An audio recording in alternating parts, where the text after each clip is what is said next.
The Nigerians were consuming alien body parts. They believed that by doing so, they were ingesting their power to use alien weaponry. Let's eat them. District 9 wasn't just another sci-fi film.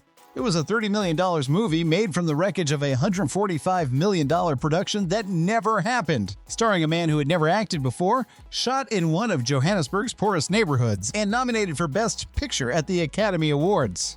Today we're counting down 16 weird facts about District 9. Stick around for number 1. Because the Vox Pop interviews where locals complain about the prawns were filmed using a question that had nothing to do with aliens. We're not even going to charge you, okay? Fact 16. The entire film exists because the Halo movie collapsed District 9 would not exist without a catastrophic budget standoff involving Microsoft, 20th Century Fox, and Universal Pictures. Peter Jackson had been developing a live-action Halo adaptation with Neil Blomkamp directing. Blomkamp had spent months at Weta Workshop designing the film's world, building props, and developing the visual language of the Halo universe.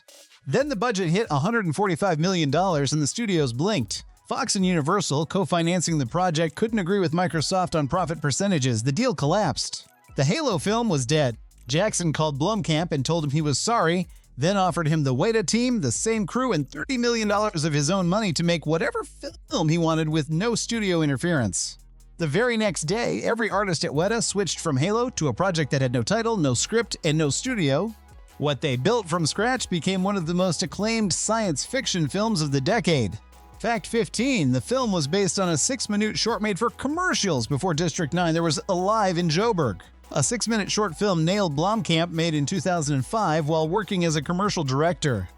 The short depicted aliens stranded in Johannesburg, living as second-class creatures in a segregated urban environment, treated as an unwanted underclass by a hostile human population. Blomkamp cut together using a documentary-style fake news broadcast, staged Vox Pop interviews with locals, found footage aesthetics. The budget was minimal. The concept was complete. When Peter Jackson handed Blomkamp the resources to make a feature, the short became the foundation. Blomkamp and his wife Terry Tatchell expanded Alive in Joburg into a full screenplay while Weta began building the world around it. The 6-minute film that had been made to demonstrate Blomkamp's commercial reel became the blueprint for 4 Academy Award nominations and $210 million at the global box office. Fact 14. The lead actor had never acted before. Sharlto Copley was a writer, director, and producer when Neil Blomkamp first put him on camera. He was not an actor. He had appeared in Alive in Joburg because Blomkamp needed someone available, trusted him, and knew he had the right energy for the improvisational approach the short required. When District 9 needed a lead, Blomkamp wanted Copley again. Copley had no formal acting credits and no film industry profile. The producers, who had $30 million on the line, were not enthusiastic. Copley described the conversation with characteristic candor. They were asking not just whether an unknown could carry the film, but whether someone who wasn't an actor and was planning to improvise all his dialogue could carry it. Blomkamp prevailed. Copley improvised virtually every line of Wikus van der Merwe's dialogue. None of it was scripted in the conventional sense. The most memorable performance in the film was delivered by a man who had never professionally acted, making everything up as he went. Fact 13. One actor played every speaking alien in the film. Every alien in District 9 that speaks was voiced and performed by the same person. Jason Cope, who also appears on screen as news correspondent Gray Bradnam, provided all alien dialogue throughout the film. The dialogue itself was improvised by Cope during filming and later dubbed over the CGI creatures in post-production. Cope had appeared previously in Alive in Joburg and was Blomkamp's trusted collaborator.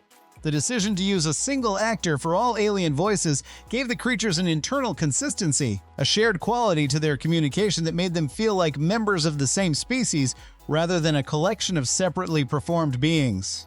Cope was creating 2 distinct identities simultaneously, a human journalist observing events on camera, and an entire alien civilization being given voice off it. Most audiences watched District 9 multiple times before connecting the news correspondent they kept seeing with the creature voices they kept hearing. Fact 12. The aliens were originally going to be men in suits. The prawns, the crustacean-like alien design that defines District 9's visual identity, were not always going to be CGI. The original production plan called for actors in practical suits with CGI used to supplement and enhance the physical costumes. Weta Workshop artist David Meng confirmed that the creatures went through significant design evolution before the decision was made to build them entirely in computer graphics. The practical suit approach was abandoned because the physical designs couldn't achieve the range of movement and expression the film's emotional beats required.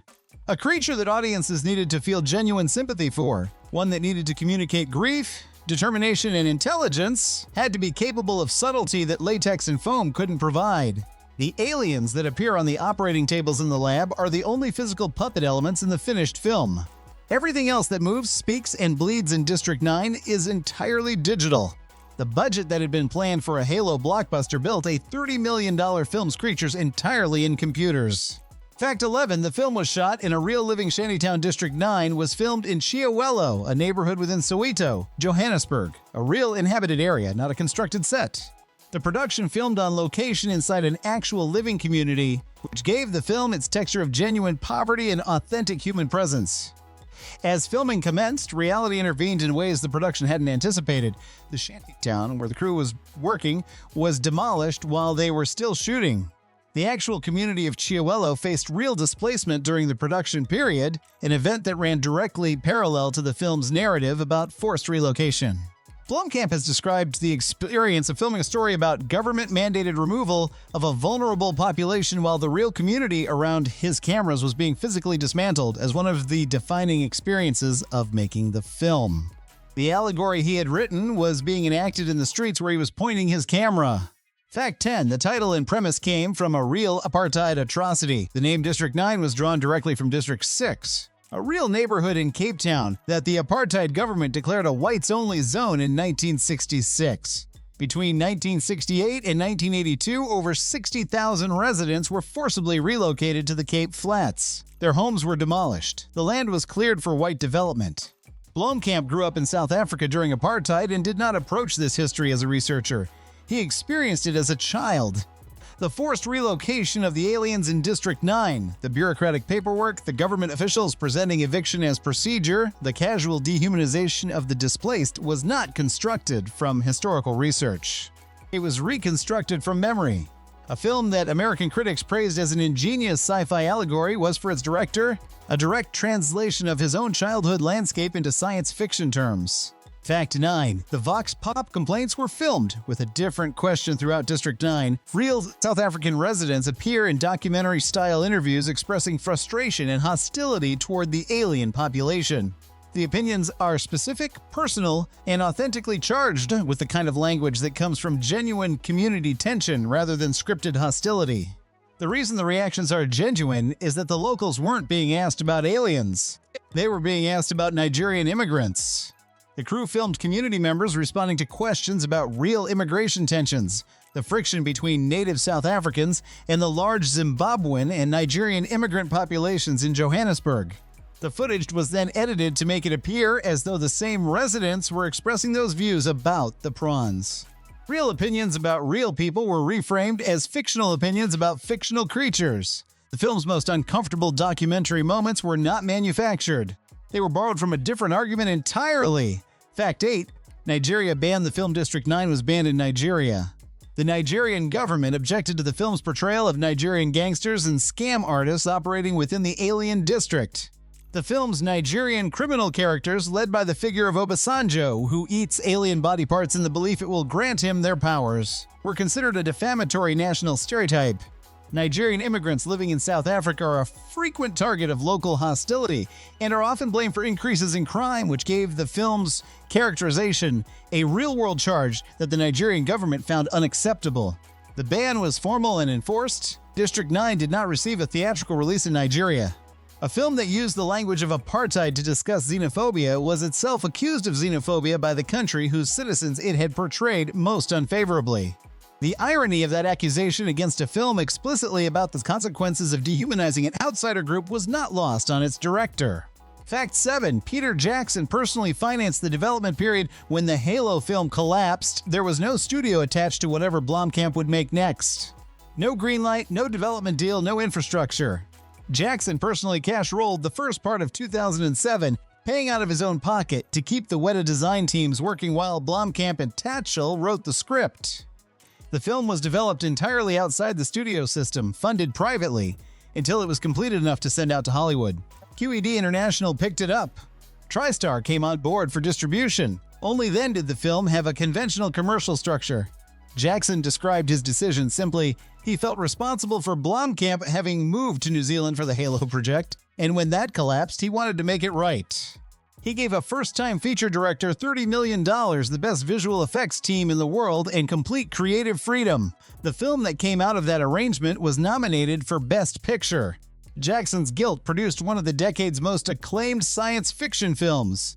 Fact 6. The marketing campaign used real segregation imagery. Sony's marketing team launched a viral campaign for District 9 built around segregationist imagery. Humans-only signs, designed to echo the whites-only signs of apartheid South Africa, appeared in public spaces, on public transport, and across websites before the film opened. The campaign established fictional infrastructure around the film's world, an MNU corporate website, a prawn rights activist organization, an educational website explaining the alien resettlement program.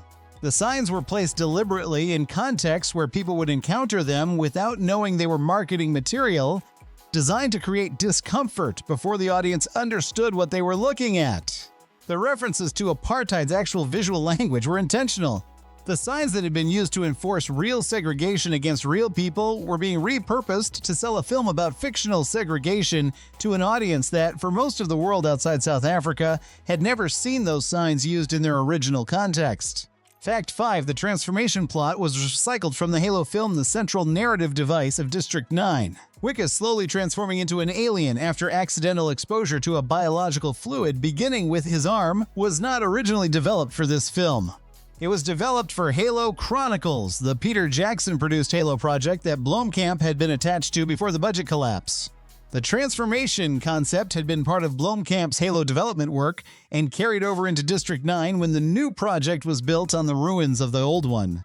The idea of a human body involuntarily becoming something it wasn't, with the protagonist watching his own identity dissolve from the outside in, was thematically appropriate for both projects. A Halo story about a super soldier, and a District 9 story about a bureaucrat confronting his own prejudice.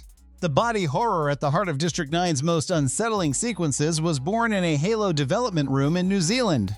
Fact 4. The weapons were built by Weta Workshop and worked as designed the alien weapons in District 9. The lightning guns, the exosuit systems, the biological projectiles were fully designed and built by Weta Workshop as physically real props before being supplemented with digital effects. Richard Taylor's team at Weta engineered each weapon with a logic consistent with alien biology. The premise that the weapons were keyed to alien DNA and could only be operated by creatures with the right genetic profile was built into the prop design rather than being explained away as dialogue. The exosuit, the massive mechanical armor that Wicca's pilots in the film's final act, was constructed as a practical suit with mechanical components, with digital enhancements added in post-production. The suit's design was detailed enough that companies reportedly contacted the production after the film's release to inquire whether it was real industrial equipment. The same call had come in after Aliens for the Power Loader. Weta had built something convincing enough to be mistaken for functional technology twice. Fact 3. The film was first shown at Comic-Con before any studio had seen. The finished cut had its public premiere at San Diego Comic-Con on July 23, 2009, 3 weeks before its theatrical release and before most studio executives had seen the completed film. The screening was unannounced in the traditional sense. Peter Jackson introduced it without extensive preamble. The audience at Hall H had not been told what to expect. The reaction was immediate and overwhelming. Word spread from that single Comic-Con screening faster than any conventional marketing campaign could have managed. Critics who saw it described it as unlike anything else in the building that year. A film made outside the studio system with no stars, no franchise, and no safety net was introduced to its first audience in a convention hall and left under its own momentum. The theatrical release 3 weeks later opened to reviews as though the critics had been waiting for something exactly this without knowing it. Fact 2. The film is the first found footage movie nominated for Best Picture. District 9 received 4 Academy Award nominations at the 2010 ceremony: Best Picture, Best Adapted Screenplay, Best Visual Effects, and Best Film Editing. The Best Picture nomination made it the first film shot in the found footage style to receive the Academy's highest recognition. The film that originated from a 6-minute commercial reel short was made on a $30 million private investment after a studio collapse starred an untrained actor improvising every line, was filmed in a neighborhood that was demolished during production, and was introduced to its first audience at a comic book convention, had been nominated alongside The Hurt Locker, Inglourious Basterds, Avatar, and Up. A film built from accidents, contingencies, and the creative wreckage of a Microsoft budget dispute stood on the same stage as the decade's most deliberate prestige productions. Fact 1. The Vox Pops were about Nigerian immigrants, not aliens. The most unsettling documentary sequences in District 9 are the ones where ordinary South African residents look directly into the camera and say things about the prawns that reveal how completely they have accepted a dehumanizing vocabulary. The disgust is genuine, the casual cruelty is specific. The language of everyday prejudice is so naturally deployed that it reads as something that has been practiced and internalized over a long time. None of those people were talking about aliens. The crew went into Johannesburg communities and asked residents to share their opinions about Nigerian immigrants. The tensions between native South Africans and the large Nigerian and Zimbabwean communities in the city were real, long-standing, and charged. People spoke freely about a real group of people they genuinely resented. That footage was edited into a film about fictional creatures, and the contempt transferred without a single frame of adjustment. District 9 didn't manufacture xenophobia for its documentary sequences. It found it, pointed a camera at it, and let it speak for itself. The aliens were always beside the point. And there you have it, 16 weird facts about District 9. A film that was built from a collapsed Halo deal, shot in a demolishing shantytown, performed by a non-actor improvising every line, and assembled from real prejudice aimed at a real community. Which fact hit hardest? Drop it in the comments. Subscribe for more deep dives into the science fiction films that knew exactly what they were really about. Until next time.